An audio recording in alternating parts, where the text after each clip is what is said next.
तैयार है उनके पास ब्रोकरेज रिपोर्ट, जिन्होंने भरोसा जताया है बालकृष्ण इंडस्ट्रीज पर ढेर सारा, भर भर के।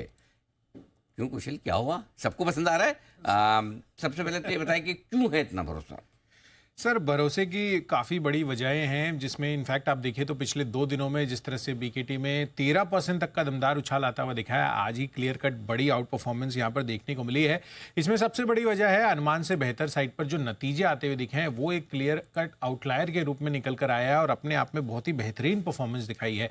सबसे पहले वॉल्यूम ग्रोथ की बात करेंगे तो Q4 में करीबन 13% की ग्रोथ इन्होंने दिखाई थी। साथ ही कंपनी का कामकाजी मुनाफा भी 41% ग्रो करता हुआ दिखा था और मुनाफे में भी लगभग 88% तक की शानदार बढ़त देखने को मिली है। इनफैक्ट 10 तिमाहियों के ऊपरी स्तरों पर अब ये मार्जिन जो है 25% के जो मार्जिन कंपनी ने क्लॉकिंग किए हैं वो पहुंचती हुई दिख रही है। और आगे की मैनेजमेंट की कमेंट्री भी यही है कि FY24 में जिस तरह की वॉल्यूम ग्रोथ रही थी, FY25 में भी वैसी ही वॉल्यूम ग्रोथ रह सकती है।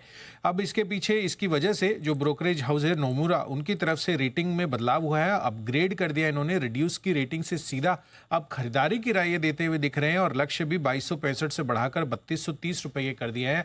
और आज ही हमने देखा कि यहाँ पर 3000 के पार होता हुआ दिख रहा है काउंटर। तो एनी विच वेज ये जो टारगेट्स है ये बहुत ही जल्द हो सकता है कि इसके अचीव भी होते हुए नजर आए। तो अनुमान से बेहतर नतीजे और आगे का जो आउटलुक है खासकर एग्रीकल्चरल सेक्टर को लेकर, वहां से एक बहुत ही बढ़िया डिमांड रिकवरी आ सकती है। खासकर रिप्लेसमेंट वॉल्यूम्स जो है वो कंपनी के कुल वॉल्यूम में करीबन 71% हिस्सा होल्ड करते हैं और वहां पर ही आगे चलकर एक बढ़िया आउटलुक नजर आ रहा है। इनफैक्ट सेकेंड हाफ तो और ज्यादा मजबूत रिकवरी की उम्मीद है और आगे चलकर प्राइस हाइक्स भी ये लेते हुए दिख सकते हैं। इनफैक्ट तमाम टायर कंपनियां आगे चलकर प्राइस हाइक्स भी लेती हुई दिख सकती हैं।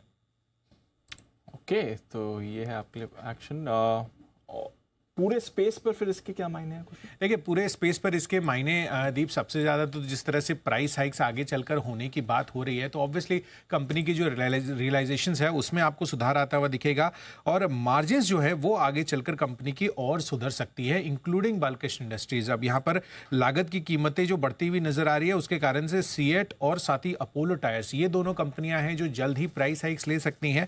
और यहाँ पर जो चौथी तिमाही रही है उसमें नेचुरल रबर और कच्चे तेल की जो कीमतें हैं उसमें आपको बढ़त देखने को मिली है वाई बेसिस पर। अब एग्जैक्ट अगर आप NCDX रबर स्पॉट मार्केट के प्राइस देखेंगे तो वहां पर वाई बेसिस पर Q4 में लगभग 17% तक की ग्रोथ हो गई है और कच्चे तेल में ये इसका जो क्रूड स्पॉट है वहां पर भी 1% तक की बढ़त आई है आपको वाई बेसिस पे। इनफैक्ट यहाँ पर क्वार्टर ऑन क्वार्टर बेसिस पर तो रबर की कीमतें 10% तक भी बढ़ती हुई दिख रही है।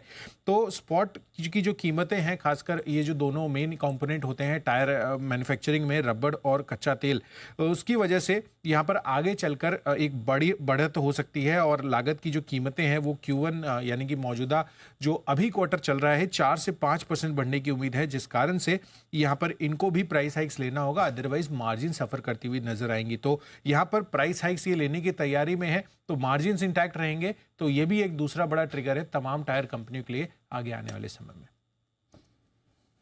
तो ये है आपके लिए पूरा एक्शन टायर स्पेस में जहां पर मूव आती हुई दिख रही है। सुदीप शाह साहब से बालकृष्ण पर एक राय भी लेने। सुदीप सर, सैटरडे के स्पेशल सेशन में 5% के सर्किट पर था, उसके बाद आज 10% की और मूव आई है, इसमें जरा राय दें इस चार्ट पर।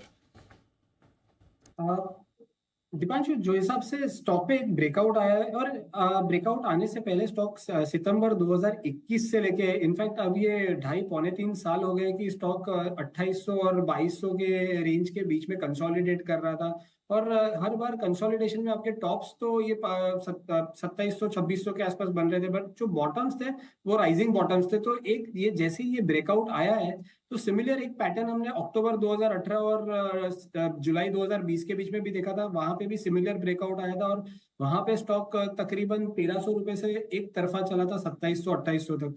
तो ये यहाँ पे जैसे हमने देखा है 2700 के लेवल से जो ब्रेकआउट आया, मुझे लग रहा है एक लॉन्ग टर्म के लिए तो एक बहुत ही बढ़िया बेट है और शॉर्ट टर्म पर्सपेक्टिव से भी यहाँ पे एक बढ़िया सा मोमेंटम आने वाले कुछ सेशंस में रहेगा। और जैसे डिप आता है 3030-3040 के करीब, तो एक from a short term perspective एक फ्रेश एंट्री कर सकते हैं 3000 के स्टॉप लॉस के साथ। और ऊपर के साइड मुझे लग रहा है 3150 और 3230 के लेवल्स आने वाले 3 से 4 ट्रेडिंग सेशंस में आ सकते हैं यहाँ पे।